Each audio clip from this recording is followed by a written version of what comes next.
As chuvas em Santa Catarina subiu para 85 o número de municípios atingidos. De acordo com a Defesa Civil, cerca de 18 mil pessoas foram afetadas. O Vale do Itajaí é a região mais prejudicada. O temporal deixou várias rodovias bloqueadas no estado e mais de 150 mil unidades ficaram sem energia elétrica. A Defesa Civil reforça o alerta para possíveis deslizamentos de terra. E ainda 5 suspeitos de envolvimento na morte do haitiano em Navegantes foram identificados. Um deles, de 17 anos, confessou o crime. O imigrante de 33 anos foi morto no sábado a facadas. Transparência nas contas públicas. O Observatório Social de São José apresenta hoje relatório da gestão municipal. E no futebol, Chapecoense perde para o River Plate, mas ainda tem chance no jogo de volta na Arena Condá. O Boa Cidade desta quinta-feira já está no ar.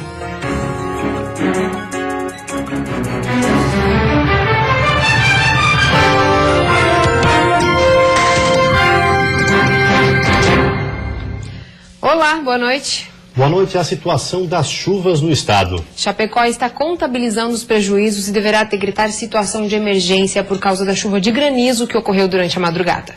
Pedras do tamanho de um ovo foi o que se viu na chuva de granizo que atingiu Chapecó durante a madrugada. O temporal durou aproximadamente 2 minutos e foi o suficiente para danificar 1.800 residências, 6 mil pessoas tiveram prejuízos.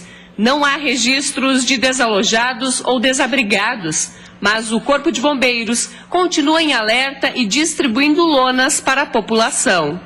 Precisamos estar preparados para o que pode estar por vir. Como será o restante desse dia? Como será a noite que se aproxima? Como será o dia de amanhã? As previsões apontam e nos recomendam um alerta.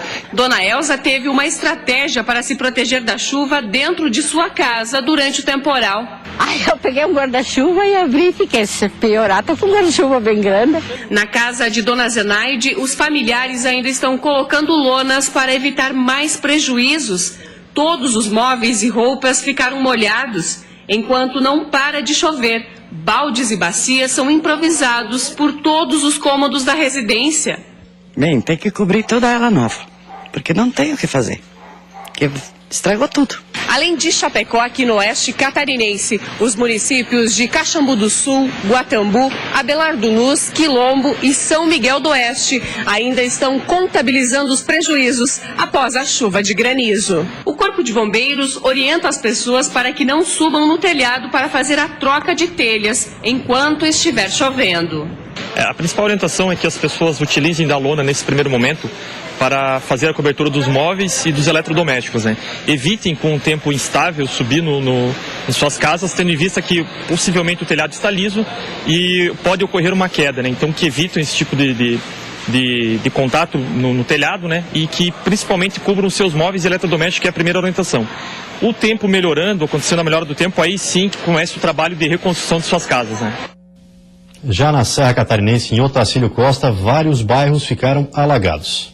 Em Otacílio Costa, na região serrana de Santa Catarina, vários bairros ficaram alagados. O rio Canoas, que atravessa a cidade, transbordou em função do grande volume de chuva. Mais de 30 famílias tiveram que abandonar as casas. E quem saiu não sabe quando vai poder voltar. Vai ficar aí 15, 20 dias, um mês talvez, dentro d'água. Ou seja, o senhor não tem nem previsão para voltar para casa? Não tem, nem sabemos até onde a água vai chegar. Apesar da chuva ter dado uma trégua, a preocupação ainda continua aqui em Otacílio Costa. Isso porque o nível da água do rio continua subindo. E com isso, mais casas devem ser atingidas. Então, devido a essas situações que eu falei, das famílias que precisaram ser retiradas do interior e ainda a previsão de o rio continuar enchendo, que a gente decretou o estado de emergência. E a seguir tem mais informações sobre as chuvas no estado. O temporal deixou pelo menos 150 mil unidades sem luz e várias rodovias interditadas. E ainda os 5 suspeitos de envolvimento na morte do haitiano em Navegantes foram identificados.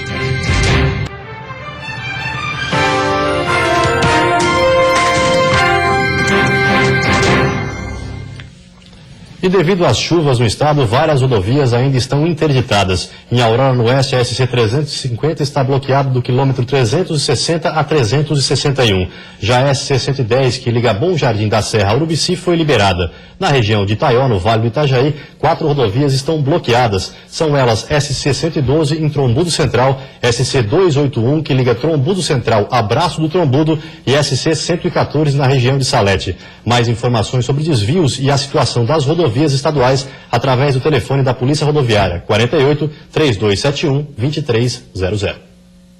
E o temporal deixou pelo menos 150 mil unidades sem luz na manhã de hoje no estado. As regiões mais atingidas foram o Vale do Itajaí e o litoral norte do estado. A interrupção no serviço durou 4 minutos e foi causada por uma descarga atmosférica, interrompendo o sistema de fornecimento da Eletrosul para subestações da Celesc na região de Blumenau. Segundo a Celesc, este pequeno intervalo causou a falta de luz em mais de 90 mil unidades em Blumenau por cerca de 1 hora. Já na região norte, em Jaraguá do Sul, 53 mil unidades ficaram sem energia e em Guaramirim foram pelo menos 15 mil. Diante dos frequentes temporais com risco de queda de energia, a Celesc alerta os consumidores. A população ela deve se precaver da seguinte forma: caso a sua família constate que existe a possibilidade de um alagamento dentro da sua casa, a primeira coisa é que se desligue todo o fornecimento de energia na sua casa. Então, para isso tem o disjuntor geral da sua casa, mantenha ele desligado. E caso a água alcance toda a fiação da sua casa, você pode correr um risco de choque elétrico.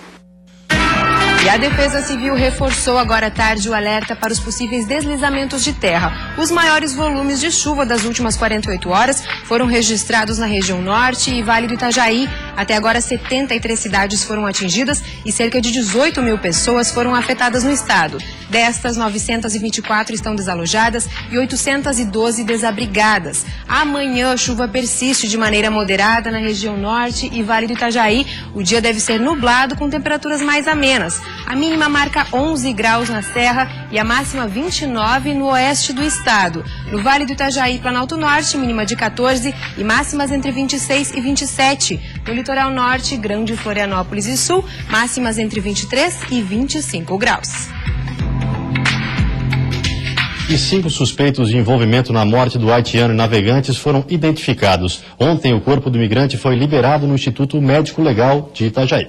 Entre os 5 suspeitos está um adolescente de 17 anos, que assumiu ter participado do crime. Segundo ele, Fetier Sterling teria mexido com a namorada dele na noite de sábado, diferente da versão da esposa do imigrante, que disse que o casal ia a uma festa no bairro quando 3 pessoas passaram pelo grupo gritando frases preconceituosas.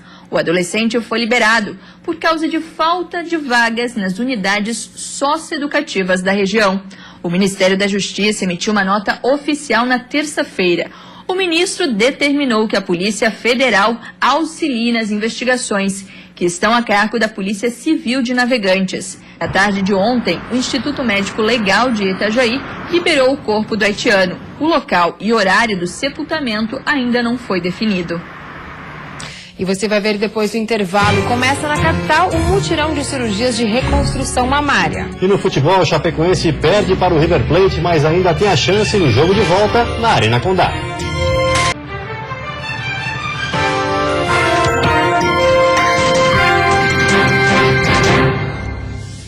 Seis mulheres vão começar uma nova etapa em suas vidas nesta semana. 3 delas a partir de hoje. O mutirão de cirurgias de reconstrução mamária começou na capital. Há 5 anos, os procedimentos acontecem na Casa de Saúde São Sebastião, em alusão à campanha do Outubro Rosa.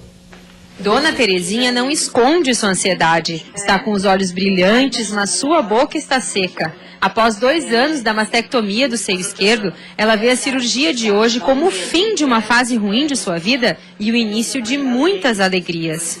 Eu acho que nesse momento agora eu estou restituindo de novo a minha autoestima. E ela não está sozinha por aqui. Dona Maria sente a mesma coisa. Está curiosa para ver como sua rotina será alterada após dar alta do hospital. Há 4 anos ela também passou pela retirada da mama esquerda. A gente quer uma nova vida, né, daqui para diante, né?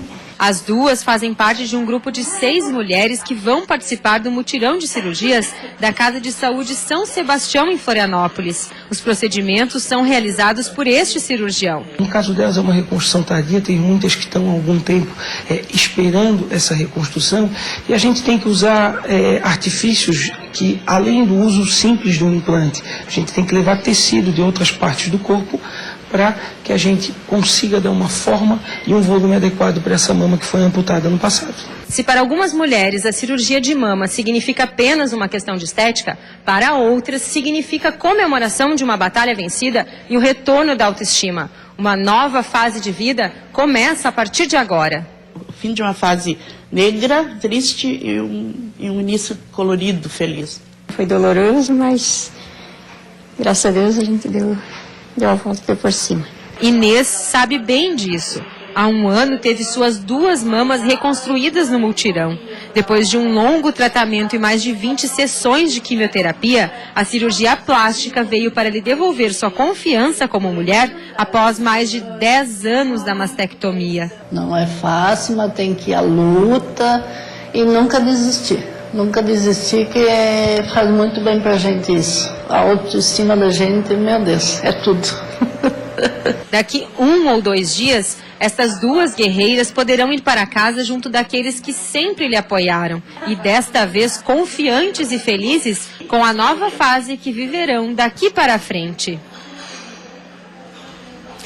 E agora o futebol. A Chapecoense bem que tentou, mas o River acabou vencendo a partida em Buenos Aires pela Copa Sul-Americana. Na partida de volta, o Verdão precisa reverter o placar.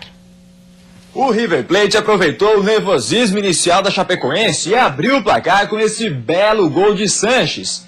Depois do gol, a Chape equilibrou a partida e de um lançamento do Danilo, a bola foi encontrar o veloz Maranhão, que na cara do gol botou no meio das pernas do goleiro. Já no segundo tempo, a história se repetiu. Depois de muito pressionar, o River voltou a ficar na frente do placar com esse golaço de Piscolite. E o que já era ruim ficou ainda pior. Depois da confusão na área da Chape, a bola sobrou limpinha para Sanches e ele não perdoou. Fez o segundo dele no jogo e fechou o placar. River Plate 3, Chapecoense 1. E pela Série A do Campeonato Brasileiro, a Chapecoense joga um clássico catarinense na rodada do fim de semana. Confira como vão ser os confrontos. No sábado, Joinville encara o Internacional no estádio Beira-Rio, em Porto Alegre. O time deixou a lanterna do campeonato depois da vitória contra o Figueirense, mas precisa ganhar praticamente todos os jogos para evitar o rebaixamento. Contra o Inter, a carta na manga de PC Guzmão deve ser o volante Naldo, que se recuperou de lesão. Ele volta no lugar do suspenso Cadu e vai tentar, junto com o time, um feito inédito. O tricolor nunca venceu o Internacional jogando em Porto Alegre. Até hoje foram 3 vitórias do Colorado e um empate. Na Arena Condá, domingo às 5 horas da tarde, a Chapecoense recebe o Avaí. Os dois brigam para se afastar da zona do rebaixamento. O Verdão do Oeste tem 38 pontos e está na 14ª colocação. É o melhor catarinense na tabela de classificação. O Avaí, 16º com 33 pontos, é o primeiro time fora do Z4. Portanto, precisa vencer para não voltar ao grupo da degola. A equipe precisa resolver alguns problemas de postura dentro do campo para voltar a vencer na competição. Para o zagueiro Antônio Carlos, é preciso evitar os contra-ataques dos adversários, que têm sido fatais para a equipe nos últimos jogos. Professor Klina, faço quando tem uma falta nossa lá no ataque, e eu acho que realmente nesse segundo turno a gente tomou muito gol de contra-ataque, onde a bola era nossa, no escanteio ou numa falta, que a gente não parou a jogada no contra-ataque deles e tomamos o gol. O Figueirense, 15º na tabela, joga no sábado à noite com o Santos no Orlando Scarpelli. O meia Carlos Alberto, que deve ser o substituto de Cleiton suspenso, precisou viajar para o Rio de Janeiro para o julgamento no STJD sobre a expulsão dele contra o Goiás. O meia acabou absolvido pelo tribunal e volta aos treinos a partir de amanhã. Com ou sem chuva, a expectativa é que o Orlando Scarpelli esteja lotado para empurrar o time contra o Peixe. Quando a gente tem o 12º jogador, que é a torcida, que joga conosco, que nos apoia o tempo inteiro, isso nos motiva mais e mais para buscar a vitória, para poder presentear eles. E a seguir, transparência nas contas públicas. O Observatório Social de São José apresenta hoje o relatório de gestão municipal. E ainda suspeita de irregularidades. A operação cumpriu mandados de busca e apreensão em órgãos da Prefeitura de Laguna.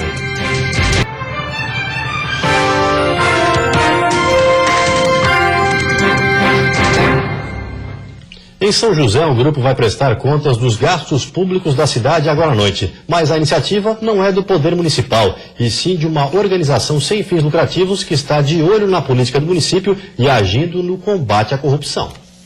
Há 4 anos, o Observatório Social de São José fiscaliza os serviços públicos e a gestão municipal. A ideia é analisar contratos, leis e licitações, por exemplo, e dar maior transparência ao que a Prefeitura e o Legislativo planejam fazer com o dinheiro arrecadado através dos impostos. Muitos cidadãos não sabem que podem fiscalizar, muitas vezes por desconhecimento. Eu era um cidadão que não participava da gestão pública, não fiscalizava porque não sabia. Então, a partir do momento que eu conheci o Observatório há 4 anos, eu verifiquei que era uma ferramenta com potencial enorme e me engajei como voluntário. Sem vínculo partidário e se mantendo de doações, o grupo já apontou irregularidades nos mais diversos setores, desde valores excessivos suspeitos até ilegalidades como o acúmulo de cargos entre servidores. Todas as denúncias foram levadas aos órgãos competentes. O gestor público sabe que o observatório vai além se essas medidas não forem implementadas, mas não ocorrendo, o observatório então ele busca o poder público constituído, o Tribunal de Contas e o Ministério Público. Nos últimos 2 anos, a equipe já conseguiu a suspensão de 7 contratos licitatórios e gerou uma economia aos cofres públicos estimada em 37 milhões de reais. Hoje à noite, daqui a pouquinho, os resultados serão apresentados em uma palestra gratuita e aberta ao público. A população, inclusive, é convidada a participar. Desde que iniciou suas atividades, o Observatório Social vem identificando um aumento no número de participações. É também a sociedade que reclama seus direitos e indica quais itens investigar. No Brasil, são cerca de 100 entidades semelhantes. Aqui em Santa Catarina, 16 cidades possuem observatórios sociais. Suspeita de irregularidades, operação do Ministério Público em conjunto com a DEIC cumpriu mandados de busca e apreensão em unidades públicas de Laguna. Os mandados de busca e apreensão foram cumpridos na Fundação Lagunense de Cultura e também no Centro Administrativo do município de Laguna. Pelo menos 3 equipes da DEIC de Florianópolis participaram da ação solicitada pelo Ministério Público Estadual. O principal objetivo era recolher contratos, licitações e documentos que possam comprovar supostas irregularidades. Nossa equipe acompanhou por quase 2 meses o trabalho de investigação do Ministério Público de Santa Catarina. Os documentos que nós vamos mostrar a partir de agora foram retirados de site de transparência do Tribunal de Contas do Estado e também da Receita Federal. Portanto, são documentos públicos e podem ser acessados por qualquer cidadão. O contrato número 8 de 2014 foi feito através da Fundação Lagunense de Cultura e é o principal alvo da investigação. O documento trata da primeira parte da implantação do Memorial Tordesilhas. Através de um pregão presencial, a empresa Schmidt Serviços e Comércio Limitada venceu a licitação e recebeu 8 parcelas dos mais variados valores, totalizando pouco mais de R$480 mil. O serviço contratado não fica muito claro, tanto na licitação quanto no próprio contrato, como relata a promotora do Ministério Público Estadual, que instaurou o inquérito. O objeto do contrato ele era extremamente amplo, não definia, não delimitava exatamente o que deveria a empresa fazer. Visualizando essa série de informações, é possível que haja, alguma situação aí que realmente seja procedente a denúncia de fraude. Os dados da Receita Federal mostram que a empresa Schmidt Serviços e Comércio Limitada foi fundada em 23 de novembro de 2012, logo após a eleição do atual prefeito de Laguna. Como principal atividade, consta a restauração e conservação de prédios históricos. Já nas atividades secundárias, uma grande lista com mais de 30 serviços variados, entre eles obras portuárias e até mesmo a extração de carvão mineral, extração de petróleo e gás natural e o transporte ferroviário de carga. Mas o que chama a atenção foi a inclusão de serviços de atividades de museu e exploração de prédios históricos um mês antes do lançamento do edital para o serviço no Memorial Tordesilhas. O sócio administrador da empresa é William de Almeida Pereira. De acordo com a promotora, em uma análise preliminar, a empresa contratada não teria condições de executar um serviço tão específico. Para a execução desse contrato, a empresa necessitaria de ter uma equipe especializada, né, principalmente aí um museólogo. E foi feita uma consulta junto ao Ministério do Trabalho e constatou-se que a empresa vencedora dessa licitação não possui funcionários registrados, pelo menos no Ministério do Trabalho, né? Então, e também não poderia haver a subcontratação. Procuramos o William de Almeida Pereira, o sócio da empresa Schmidt. Por telefone, ele disse que irá se manifestar apenas na semana que vem. Nesta foto, o presidente da Fundação Lagunense de Cultura, Leonardo Pascoal, aparece jantando ao lado da esposa de William. Mas Leonardo afirma não ter nenhuma ligação com o sócio da Schmidt Serviços e Comércio Limitada. Ele era um representante da empresa, né, que prestou esse serviço. E conheço através da licitação, como conheço outros representantes de outras empresas que prestam serviço para a fundação e para a prefeitura como um todo. Não tem nenhuma relação particular com o William?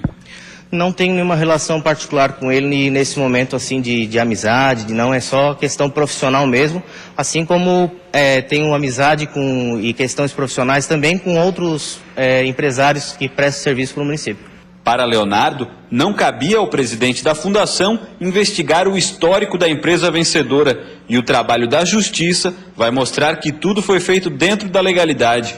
Depois da operação da DEIC, o prefeito de Laguna decidiu exonerar Leonardo Pascoal para contribuir com as investigações, informação que nem o próprio presidente havia recebido. Eu não recebi essa informação ainda, né? Eu não vejo por que essa exoneração, uma vez que o processo licitatório ele foi feito dentro dos trâmites legais. Como o dinheiro investido aqui no Memorial Tordesilhas é do BNDES, a investigação passa agora para a Justiça Federal.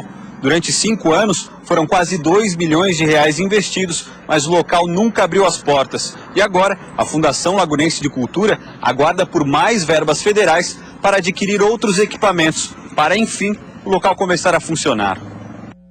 E voltamos a falar sobre a chuva que persiste em Santa Catarina e já provocou ocorrências em pelo menos 85 cidades do estado. O relatório divulgado pela Defesa Civil no início da tarde aponta que mais de 18 mil pessoas foram afetadas. E nesse cenário, Vale e Alto Vale do Itajaí são as regiões mais atingidas. Em Rio do Sul, a água continua subindo e os moradores seguem retirando os móveis das casas e comércios. 22 bairros foram atingidos. 12 abrigos foram abertos e mais de 400 pessoas foram levadas para esses locais. A Secretaria de Assistência Social já está recebendo doações. Ituporanga decretou situação de emergência. 3 abrigos foram disponibilizados. Choveu bastante na cidade e teve queda de granizo. A barragem está com as 5 comportas fechadas e vertendo mais de 2 metros de água. A barragem de Taió também está na mesma situação. Em Agronômica também foi decretada a situação de emergência. E Lontras foram abertos 4 abrigos. Nós estamos atendendo nas creches, elas estão atendendo em regime de plantão. A mesma coisa acontece na Secretaria da Saúde. Nós estamos trabalhando somente com um regime de plantão também para urgência e emergência. Presidente Getúlio também no Alto Vale passou de atenção para alerta de enchente. A Defesa Civil orienta que moradores de regiões mais baixas deixem as residências e sigam para casas de parentes ou abrigos montados no próprio município. Em Blumenau, a previsão é que o nível do rio Itajaí-Açu chegue a 10 metros às 9 horas da noite de hoje. Já foram registradas 64 ocorrências. 2 abrigos estão abertos na cidade. Em Brusque, o rio Itajaí-Mirim encontra-se estável, indicando uma leve tendência de redução de nível. Um abrigo na Arena Brusque foi aberto. Ao todo, 10 pessoas estão no local. Em Itajaí, a Defesa Civil divulgou uma lista com 102 ruas que podem ser alagadas por causa do alto nível do rio Itajaí-Mirim. Nas últimas horas, pelo menos 11 localidades tiveram as casas tomadas pela água. Dessa vez agora não deu para tirar nada, só eu tô tentando tirar só os brinquedos das crianças mesmo. e algum móvel da cozinha só. O resto perdemos tudo. O município está em estado de alerta por causa da maré e do nível do Itajaí-Mirim. Já o rio Itajaí-Açu ainda está estável. Foram registrados 13 escorregamentos de terra e um abrigo está aberto. O que significa que a população precisa ficar atenta, principalmente os moradores de ruas próximas ao rio Itajaí-Mirim, né, ao canal retificado e também ao Rio Velho.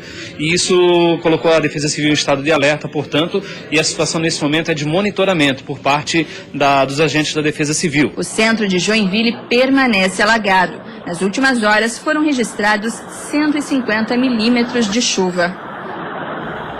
E na manhã de hoje, o governador Raimundo Colombo apresentou à presidente Dilma Rousseff um balanço dos estragos causados pela chuva em Santa Catarina. Com isso, a presidente está avaliando a possibilidade de visitar as regiões atingidas no estado e também no Rio Grande do Sul neste fim de semana. E você fica agora com o Jornal da Band. Uma ótima noite a todos e até amanhã. Uma boa noite para você. Até amanhã.